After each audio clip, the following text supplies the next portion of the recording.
Sir, ഈ P V Anwar ഓരോ ദിവസം കഴിയും തോറും കൂടുതൽ ഒരു കോമാളിയായി മാറിക്കൊണ്ടിരിക്കുകയാണ്.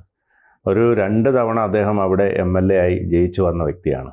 ഇപ്പോൾ അദ്ദേഹത്തിന് തൃണമൂൽ മത്സരിക്കാൻ കഴിയുന്നില്ല, അതിൻ്റെ ചിഹ്നം കിട്ടിയില്ല, അത് ചില സാങ്കേതിക പ്രശ്നങ്ങളുണ്ട്, സ്വതന്ത്രനായിട്ട് മത്സരിക്കുകയാണ്, കത്രികയാണ് ചിഹ്നം. അതുകൂടാതെ തന്നെ അദ്ദേഹം കോൺഗ്രസിനോട് പല നിർദ്ദേശങ്ങളും മുന്നോട്ട് വയ്ക്കുന്നുണ്ട്. അടുത്ത തവണ അധികാരം കിട്ടിയാൽ ആഭ്യന്തര വകുപ്പ് വേണം, വനം വകുപ്പ് വേണമെന്നൊക്കെ പറയുന്നു. മാത്രമല്ല 5 സീറ്റ് വേണമെന്നൊക്കെ പറയുന്നു. ആകെയുള്ള മഞ്ഞക്കണമ്പനും 1-2 പേരൊക്കെയാണ് ഉള്ളത്.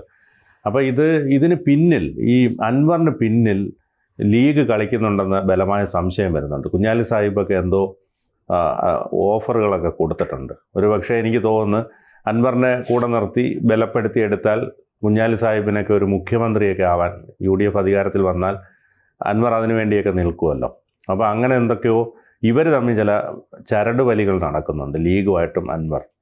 അപ്പോൾ അതുകൊണ്ടാണ് അൻവറിന് ഇത്രയും ധൈര്യം എന്നാണ് നമുക്ക് തോന്നുന്നത്. സാറിൻ്റെ അഭിപ്രായം എന്താണ്? പൊതുവെ അൻവറിൻ്റെ പ്രസ്താവനകളൊക്കെ അധിക പ്രസംഗം എന്നാണ് വിലയിരുത്തുന്നത്.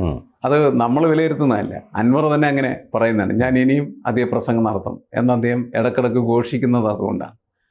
അപ്പോൾ ഈ അധിക പ്രസംഗം എന്ന് പറയുമ്പോൾ നമ്മളിപ്പോൾ പൊതുവെ മനസ്സിലാക്കിയിരിക്കുന്ന ഒരു കാര്യം എന്താണെന്ന് വെച്ചാൽ, അൻവർ എന്തും പറയും, എന്തും പറയാൻ ശേഷിയുള്ള ഒരാളാണ് അൻവർ എന്ന് അൻവർ തെളിയിച്ചിട്ടുണ്ട്.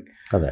അപ്പോൾ കോമാളിയാണോ മറ്റാണോ മറിച്ചാണോ എന്നുള്ളതിനേക്കാൾ ഉപരിയായിട്ട് എന്തും വിളിച്ചു പറയാനായിട്ട് കഴിയുന്ന ഒരു നല്ല മെഗഫോണാണ് അൻവർ എന്ന് UDF തിരിച്ചറിഞ്ഞു. UDF എന്ന് പറഞ്ഞാൽ UDFലെ ലീഗ് തിരിച്ചറിഞ്ഞു. കാരണം ലീഗ് ഇപ്പോൾ നിൽക്കുന്നത് കോൺഗ്രസിനേക്കാൾ ശക്തിയുള്ള ഒരു ഘടകകക്ഷി എന്ന നിലക്കാണ്. അങ്ങനെയാണ് ലീഗിൻ്റെ ഒരു ഭാഗം, അതാണ്. അതെ. കോൺഗ്രസ് നിങ്ങൾ ജയിക്കണമെങ്കിൽ ഞങ്ങൾ വേണം, ഞങ്ങളില്ലെങ്കിൽ നിങ്ങൾക്ക് ഒരിക്കലും ഭരിക്കാൻ പറ്റില്ല എന്ന് വളരെ വ്യക്തമായിട്ട് അറിയാം എന്ന് മാത്രമല്ല, കോൺഗ്രസ്സിൽ ആര് വന്നാലും ആദ്യം പോകുന്നത് എവിടെയാണ്? പാണക്കാട്. അപ്പോൾ പാണക്കാട് ചെന്ന് പ്രായശ്ചിത്തം നടത്തിയാൽ മാത്രമാണ് രാഷ്ട്രീയ പ്രവർത്തനം നടത്താൻ പറ്റുള്ളൂ എന്ന് നമ്മൾ മനസ്സിലാക്കിയ ഒരു കാര്യമാണ്. ഇപ്പോൾ വാര്യർ വരുന്ന സമയത്ത് അയാൾ ആദ്യം അവിടെ പോകും. അയാൾ എന്തിനാ അവിടെ പോകണമെന്ന് നോക്കാർക്ക് മനസ്സിലാവില്ല. ആരും ഇന്ദിരാഭവനിൽ പോകുന്നില്ല, ഇന്ദിരാഭവനിലേക്ക് ആരും പോകുന്നില്ല. പകരം പാണക്കാട് വീട്ടിലേക്ക് പോവുക, പാണക്കാട് തങ്ങളെ കാണുക, പാണക്കാട് തങ്ങളുടെ അനുഗ്രഹം വാങ്ങിക്കുക. അങ്ങനെയൊക്കെ രാഷ്ട്രീയം മാറ്റിക്കൊണ്ടുപോകുന്ന ഒരു രീതി കുറച്ചു കാലമായിട്ട് ഉണ്ടായിട്ടുണ്ട്. പലപ്പോഴും ഇവർക്ക് UDFന് പാരയായിട്ട് വരുന്നതും ഇത് തന്നെയാണ്. കാരണം വെച്ചാൽ അടുത്ത തെരഞ്ഞെടുപ്പിൽ UDF ജയിച്ചാൽ UDFനെ നിയന്ത്രിക്കുന്ന ആരായിരിക്കും എന്നുള്ള ചോദ്യമാണല്ലോ വരുന്നത്. ലീഗ് നിയന്ത്രിക്കും. മുഖ്യമന്ത്രി ലീഗാവുമോ എന്ന് വരെയുള്ള സംശയം ഉണ്ടാക്കാൻ പറ്റുന്ന തരത്തിലാണ് അവരുടെയും അധിക പ്രസംഗം വേണമെങ്കിൽ. കാരണം ഈ കുറച്ചു കാലം മുമ്പ് നമ്മൾ കേട്ടിരുന്ന ഒരു 5ാം മന്ത്രി ആവശ്യം ലീഗ് ആവശ്യപ്പെടുന്നതാണ്. 4 മന്ത്രിമാർ അവർക്ക് 4 മന്ത്രിമാർ അവർക്ക് കിട്ടാറുണ്ട്. അതുകൂടാതെ ഒരു മന്ത്രിയും കൂടി വേണം. അതാണ് ഈ 5ാം മന്ത്രി. എനിക്ക് തോന്നുന്നു ഒരു തെരഞ്ഞെടുപ്പിൽ അവർ തോൽപ്പിച്ചത് തന്നെ ഈ 5ാം മന്ത്രി വാദമായിരുന്നു. അതെ. കാരണം ഇങ്ങനെ വരുമ്പോൾ എന്താണെന്ന് വെച്ച് കഴിഞ്ഞിട്ടുണ്ടെങ്കിൽ, കേരള ഭരണം എന്ന് പറയുന്നത് UDFനെ ഏൽപ്പിച്ചാൽ അത് മുസ്ലിം ലീഗിനെ ഏൽപ്പിക്കുന്നതിന് തുല്യമാണ് എന്ന സെൻസ് അവരതിനെ ക്രിയേറ്റ് ചെയ്തെടുക്കുകയാണ്. ഇവിടെ ഇപ്പോൾ അൻവർ എന്ന് പറയുന്നത് മുസ്ലിം ലീഗിൻ്റെ ഒപ്പം നിൽക്കുകയും മുസ്ലിം ലീഗും അവരുമായിട്ട് നിരന്തരം നല്ല സംഭാഷണങ്ങളാണ്. അവിടെ എനിക്ക് തോന്നുന്നു കുഞ്ഞാലിക്കുട്ടി സാഹിബ് ഉദ്ദേശിക്കുന്നതെന്ന് വെച്ചാൽ, അദ്ദേഹത്തിന് കയറി പറയാൻ പറ്റുമോ എൻ്റെ മുഖ്യമന്ത്രി? പറ്റില്ല. അപ്പോൾ എൻ്റെ അരികിൽ എൻ്റെ പക്കത്ത് അൻവർ ഉണ്ടെങ്കിലുള്ള ഗുണമെന്ന് വെച്ചാൽ അൻവറിനെ കൊണ്ട് പറയിപ്പിക്കാം. എന്തും വിളിച്ച് പറഞ്ഞു മുഖ്യമന്ത്രിയാക്കണമെന്ന് പറയാം, അല്ലെങ്കിൽ ഉപമുഖ്യമന്ത്രി എന്ന് പറയുന്ന പുതിയ സാധനത്തിന് ശിലയിടാം, അങ്ങനെയൊക്കെ ചെയ്യാം, എന്ത് വേണേലും ചെയ്യാം എന്നുള്ളതാണ്. ഈ ഒരു സാധ്യതയാണ് UDFൻ്റെ ഒരു രാഷ്ട്രീയ പശ്ചാത്തലത്തിൽ, രാഷ്ട്രീയ പരിതോവസ്ഥ. പണ്ട് CH മുഹമ്മദ് കോയ മുഖ്യമന്ത്രി ആയതുപോലെ എപ്പോഴെങ്കിലും മുഖ്യമന്ത്രിയാവാനായിട്ടുള്ള ഒരു സാഹചര്യം നിലവിലുള്ള രാഷ്ട്രീയ സമവാക്യങ്ങളിലുണ്ട് എന്ന് ലീഗ് എപ്പോഴും സ്വപ്നം കാണാം. അത് സാക്ഷാത്കരിക്കാനായിട്ടുള്ള ഒരു അധിക പ്രസംഗി എന്ന നിലയ്ക്ക് അൻവറിനായിട്ടുള്ള ബന്ധം തുടരുകയായിരിക്കും മിക്കവാറും ചെയ്യുന്നത്. അതാണ് ഒരു വശം. അതാണ്. പിന്നെ അൻവറിനെ സംബന്ധിച്ചിടത്തോളം പണമുണ്ട്. 2 ദിവസം നമ്മൾ അദ്ദേഹം പറഞ്ഞതെന്ന് വെച്ചാൽ, ഞാൻ ജപ്തിയിലാണ്, എനിക്ക് മത്സരിക്കാനായിട്ട് പണമില്ല, അതുകൊണ്ട് ഞാൻ മത്സരിക്കാത്തെന്നൊക്കെ പറഞ്ഞു. അങ്ങനെ ചില വെർഷൻസ് ഒക്കെ കേട്ടു. അതൊന്നും വലിയ അത് കഴിഞ്ഞ് കാര്യമൊന്നുമില്ല. പിന്നീട് അദ്ദേഹം മത്സരിക്കാനായിട്ട് വന്നു. ആസ്തി കാണിച്ചു. അദ്ദേഹത്തിന്റെ ആസ്തികളെ കുറിച്ച് പറഞ്ഞപ്പോൾ 52 കോടി രൂപ.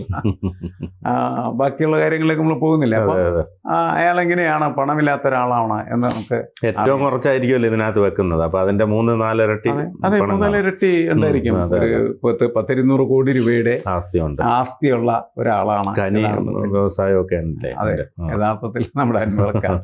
അപ്പൊ അദ്ദേഹത്തിന് സ്വതന്ത്രമായിട്ട് മത്സരിക്കാൻ പറ്റുന്നതും അതുകൊണ്ട് തന്നെ. അതെ. ഇപ്പൊ മാത്രമല്ല, അദ്ദേഹം നേരത്തെ സ്വതന്ത്രനായിട്ട് മത്സരിച്ചിട്ടുണ്ടല്ലോ പല ഘട്ടങ്ങളിലും. കുറെ വോട്ടുകളൊക്കെ അദ്ദേഹം നേടിയെടുക്കുകയും ചെയ്യും. ഇപ്പൊ ഒന്നുമല്ലാത്ത അൻവർ ഈ നിലമ്പൂർ നിയമമണ്ഡലത്തിൽ നിന്ന് 6-7,000 വോട്ട് നേരത്തെ സ്വതന്ത്രനായി മത്സരിച്ച് നേടിയിട്ടുള്ളതാണ്. എന്തായാലും 10,000-ത്തിലധികം വോട്ടുകൾ നേടും. അത് പക്ഷേ കോൺഗ്രസിൽ നിന്നാണോ കമ്മ്യൂണിസ്റ്റിൽ നിന്നാണോ? ++ എന്ന് പറയുന്നത് അൻവറിനെ വലിയ ബുദ്ധിമുട്ടിലാണ്ട് നേടാനായിട്ട് പറ്റുന്ന വോട്ടാണ്. അതെ അതെ അതെ. അത് ഈ 15 ആയിക്കഴിഞ്ഞാൽ അത് ആരെ ബാധിക്കുമെന്ന് അതാ പറഞ്ഞത്. വോട്ട് ചോരുന്ന കോൺഗ്രസിൽ നിന്നാണോ CPM നിന്നാണോ എന്നുള്ളതാണ് ആൾക്കാർക്ക് അറിയേണ്ടത്. അതിൻ്റെ അകത്ത് നമുക്ക് ഒരു വിലയിരുത്തൽ നടത്തുമ്പോൾ ഈ CPM-ന്റെ വോട്ടെന്ന് പറയുന്നത് ചോരാൻ സാധ്യതയില്ല എന്ന് നമ്മൾ പറയുന്നത് എങ്ങനെയാണെന്ന് വെച്ചാൽ, CPM-ഉം ഇയാളും തമ്മിൽ വളരെ ശത്രുതയിലായ സമയത്ത് CPM-നോട് ഒട്ടി നിൽക്കുന്ന ആളുകളുടെ വോട്ട് ഇയാൾക്ക് പോകാനുള്ള സാധ്യത കുറവാണ്. പക്ഷെ ബേസിക് ക്വസ്റ്റ്യൻ എന്ന് വെച്ചാൽ ഇയാൾ ഇടതുപക്ഷത്തിനൊപ്പമായിരുന്നു. ആ സമയത്ത് ഇയാൾക്ക് കിട്ടുന്ന വോട്ട് CPM-ന്റെ വോട്ട് മാത്രമല്ല, ഇയാൾക്ക് കിട്ടുന്ന വോട്ട് എന്ന് പറയുന്നത് ഇയാൾക്ക് കിട്ടേണ്ടതായിട്ടുള്ള വോട്ടുകളാണ്. എന്നാൽ CPM-ന്റെ കോൺഗ്രസിന്റെ വോട്ടുകളും കൂടെ ലീഗിന്റെ വോട്ടും കിട്ടിയിട്ടുണ്ട്. അതെല്ലാവരും കിട്ടുന്നുണ്ട്. പക്ഷെ അപ്പം ഞാൻ പറയുന്നത് ഇയാളിങ്ങനെ പോയി കഴിയുമ്പോൾ CPM-ന്റെ ഭാഗത്തുനിന്ന് പോകുന്ന വോട്ടുകൾ എന്ന് പറയുന്നത് CPM-ന്റെ കറകളഞ്ഞ വോട്ടുകളായിരിക്കില്ല. CPM-നോട് അനുഭാവം പുലർത്തുന്നത് CPM-നെയും അൻവറിനെയും ഒരേപോലെ കാണുന്നു. അങ്ങനെ ഒരു പ്രത്യേകതയുണ്ട്. അല്ല, അതെ. ആ വോട്ടുകൾ പോവും. ആ വോട്ടുകൾ പോകുന്നത് എത്ര എന്ന് നമുക്ക് കൃത്യമായിട്ട് പറയാൻ പറ്റില്ല. എന്തായാലും ആ വോട്ടുകൾ എത്ര പോവും എന്നതിൻ്റെ അടിസ്ഥാനത്തിലാണ് ഈ CPM സ്ഥാനാർത്ഥിയുടെ വിജയ സാധ്യത. അധികമൊന്നും പോയില്ല എങ്കിൽ അവർക്ക് സാധ്യത കൂടും. മുസ്ലിം വോട്ട് സ്പ്ലിറ്റ് ആവാനും ചാൻസ് ഉണ്ട്. കാരണം രണ്ടും ആര്യാടനും അൻവറും മുസ്ലിംസ് ആയതുകൊണ്ട് മുസ്ലിം വോട്ട് എന്ന് പറയുന്നതിനേക്കാൾ ഉപരി ഈ ഭരണവിരുദ്ധ വികാരത്തിന്റെ ഫലമായിട്ട് LDF-നെതിരായിട്ട് ചെയ്യുന്ന വോട്ടുകൾ, ആ വോട്ടുകൾ സ്പ്ലിറ്റായി പോകുന്നതാണ് ഈ ഇലക്ഷനിലെ ഒരു പ്രത്യേകത എന്ന് പറയുന്നത്. അതെ, ഇലക്ഷനിൽ UDF വിചാരിക്കുന്ന അത്ര മികച്ച ഒരു വിജയം അവർക്ക് നേടിയെടുക്കാനായിട്ട് പറ്റാതെ പോകുന്നുണ്ടെങ്കിൽ, അല്ലെങ്കിൽ അവർ പരാജയപ്പെട്ടു പോകുന്നുണ്ടെങ്കിൽ, അതിൻ്റെ കാരണം അവർക്ക് ലഭിക്കേണ്ടതായിട്ടുള്ള ഭരണവിരുദ്ധ വികാരത്തിൻ്റെ വോട്ടുകൾ, അല്ലെങ്കിൽ പിണറായിക്കെതിരായിട്ട് ചെയ്യപ്പെടുന്നതായിട്ടുള്ള വോട്ടുകൾ, അത് ഒരിടത്ത് തന്നെ ചെന്ന് വീഴുന്നിരുന്നെങ്കിൽ തീർച്ചയായിട്ടും ഇടതുപക്ഷം തോറ്റുപോയായിരുന്നു.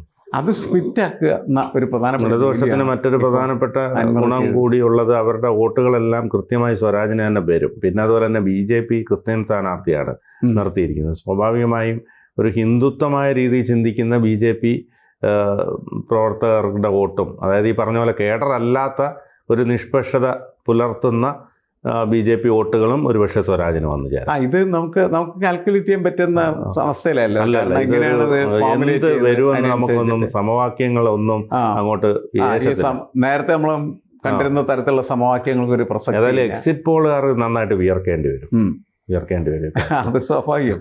കാരണം എന്ന് വെച്ചാൽ ഈ ഒരു കണക്കൂട്ടലുകൾ കൂടുതൽ, അതായത് എക്സിറ്റ് പോൾ ശരിയായി വരണമെങ്കിൽ എന്ത് ചെയ്യുന്ന വെച്ചാൽ അവർ കൂടുതൽ സാമ്പിൾസ് എടുക്കേണ്ടി വരും, കൂടുതൽ ആളുകളെ കാണേണ്ടി വരും. അതെ, കുറച്ച് ആളുകളെ കണ്ടിട്ടുള്ള ഒട്ടിലെടുക്ക് പരിപാടി കൊണ്ടൊന്നും ഇത്തവണ എക്സിറ്റ് പോൾ ശരിയാവാൻ സാധ്യതയില്ല. പക്ഷെ അതിന് കാരണം അവർ മനസ്സിലാക്കുന്ന കാര്യമായിരിക്കും. അപ്പം അതുകൊണ്ട് കൂടുതൽ സാമ്പിൾ എടുത്തിട്ട് ആ സർവേ വെച്ചിട്ടായിരിക്കും അവർ എക്സിറ്റ് പോൾ ചെയ്യാൻ സാധ്യത എന്ന് എനിക്ക് തോന്നുന്നു. കൂടുതൽ വാർത്തകളും വിശേഷങ്ങളും നിങ്ങളിലേക്ക് എത്താൻ ABC മലയാളം സബ്സ്ക്രൈബ് ചെയ്യുക, ബെൽ ബട്ടണും അമർത്തുക.